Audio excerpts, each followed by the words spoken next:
লঙ্কা টি10 দল পেলেন সাব্বির রহমান। বাংলা টাইগার্স হাম্বানটোটার হয়ে খেলবেন তিনি। মঙ্গলবার দুপুরের ফ্লাইটে শ্রীলঙ্কার উদ্দেশ্যে পাড়ি জমাবেন এই হার্ড হিটার।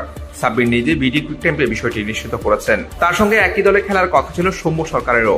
যদিও এই সময় ওয়েস্ট ইন্ডিজের বিপক্ষে বাংলাদেশের ওডিআই ও টি20 সিরিজ চলবে, তাই তার না খেলা অনেকটা নিশ্চিত।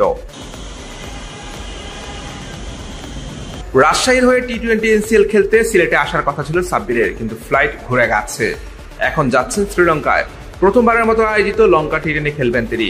বাংলাদেশি মালিকানাধীন ফ্র্যাঞ্চাইজি বাংলা টাইগার্স হাম্বানটোটার হয়ে খেলবেন এই হার্ড হিটার। এছাড়াও লঙ্কা টি10 সুপার লিগের এই আসরে কলম্বো জাগুয়ার্সের হয়ে খেলতে দেখা যাবে রনি তালুকদারকে। কদিন আগে ফেসবুকে এক পোস্টে এই টাইগার ওপেনার লিখেছেন, 2024 সালে লঙ্কা টি10 সুপার লিগে খেলার ব্যাপারে আমি দারুণ রোমাঞ্চিত। টিম ম্যানেজমেন্টকে ধন্যবাদ। একটি ভালো মৌসুমের আশা করছি, আমার জন্য প্রার্থনা করবেন। এর আগে সাকিব আল হাসানকে দলে টেনেছিল গল মার্বেলস এবং হাম্বানটোটা বাংলা টাইগার্স দলে নিয়েছে সৌম্য সরকারকে।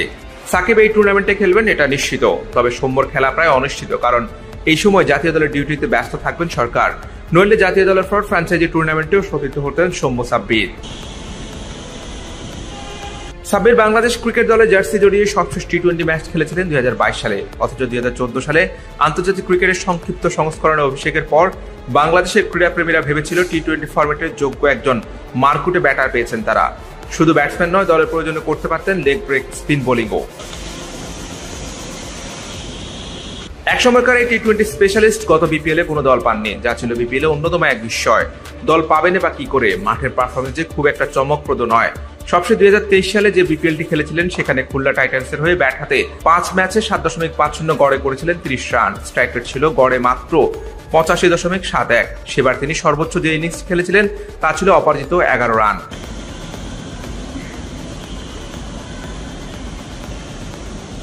বিপিএল এর ড্রাফটের আগে খেলেছিলেন জিমাফ্রো টি10-এ। সেখানে সব ম্যাচে ভালো করতে না পারলেও এক ম্যাচে দারুণ ক্যামিও ইনিংস খেলেন। এক ম্যাচে হাঁকান 5টি ছক্কা।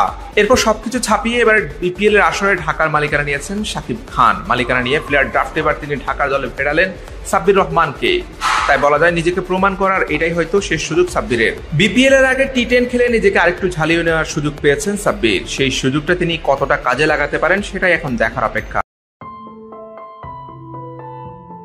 এমবাপে হিংসুটে, এমবাপে স্বার্থপর, নিজেরটা ছাড়া তিনি কিছুই বোঝেন না। এমনকি পেনাল্টি নিয়ে পিএসজিতে নেইমারের সঙ্গে জড়িয়ে গিয়েছিলেন দ্বন্দ্বে। অভিযোগ ছিল পিএসজি ড্রেসিং রুমে দাদাগিরি করেন কিলিয়ান। সোশ্যাল মিডিয়া ভিউয়ের যুগে এমবাপেকে উপস্থাপনের ন্যারেটিভটা খানিকটা এমনই। তবে এসব অভিযোগের বিপরীতে এতটুকু অন্তত বোঝা যায় ফুটবল মাঠে গোল করতে চান এমবাপে, আর সেরা হওয়ার বাসনা থেকেই তার এই কাণ্ড কারখানা। অথচ যে ফুটবল ক্যারিয়ারের জন্য এমবাপের এমন যুদ্ধ, সেই ক্যারিয়ারই নাকি স্যাক্রিফাইস করতে যাচ্ছিলেন তিনি, আর সেটা তার ছোট ভাই ইথানের জন্য। কম্পিটিটিভ এমবাপের এমনই মানবিক দিক এবার বেরিয়ে এসেছে ক্যানাল প্লাসের সাথে তার ইন্টারভিউতে। দরিদ্রতার বেড়াজালে আবদ্ধ ছোট্ট এমবাপের বেড়ে ওঠা ফ্রান্সের মায়ানগরী প্যারিস থেকে খানিক দূরের বন্ডিতে, যেখানে রোনালদো আর রিয়ালের পোস্টার রুমে টানিয়ে ফুটবলার হবার স্বপ্ন বুনতেন তিনি। একটা সময় উল্কার গতিতে তার উত্থানে যখন কাঁপছে ইউরোপ, তখনই তাকে পিএসজি তাদের দলে ফেরায়। সেখানে নেইমারের সঙ্গে তো খেলতেনই, পেয়েছিলেন মেসির সঙ্গও। এমন সব ফুটবল গ্রেটের সাথে খেলেও মনের কোথায় যেন খানিকটা খচখচানি ছিলই এই ফরাসি তারকার। কারণ স্বপ্নের রিয়াল মাদ্রিদের সফেদ জার্সি যে তাকে টানত সেই ছোট্টবেলা থেকেই, তাই পিএসজির রাজা হয়েও চাইতেন রিয়ালের রাজ্যে নিজেকে সঁপে দিতে।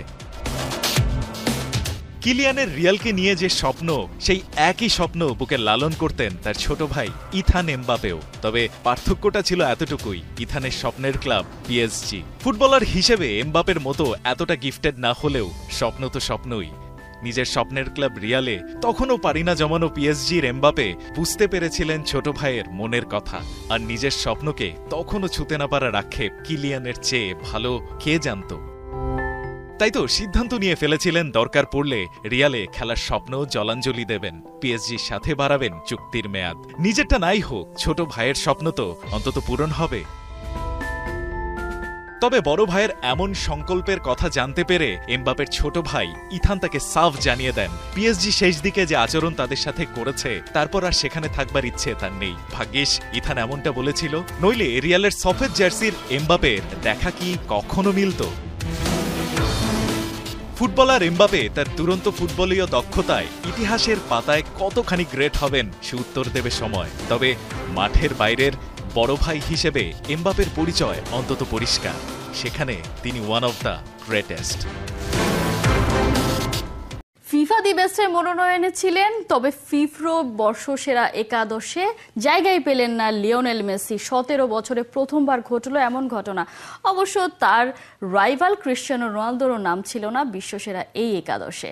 2007 সাল থেকে 2023 সাল প্রতিবারই থাকতো লিওনেল মেসির নাম। তবে পেশাদার ফুটবলারদের বৈশ্বিক সংগঠন ফিফ্রোর বর্ষসেরা একাদশের 10 জনের রিয়াল মাদ্রিদ আর ম্যানচেস্টার সিটির খেলোয়াড়। একাদশে রিয়াল মাদ্রিদের আছে 6 জন ফুটবলার, আর সিটি ডেরা থেকে জায়গা করে নিয়েছেন 4 জন। একাদশে 11 নম্বর জায়গাটা দখল করে নিয়েছেন লিভারপুলের ডিফেন্ডার ভার্জিল ফন ডাইক। 2023 সালের 21 আগস্ট থেকে 2024 সালের 14 জুলাই পর্যন্ত যারা অন্তত 30টি ম্যাচ খেলেছেন তারাই বিবেচিত হয়েছেন সেরা একাদশের এই নির্বাচনে।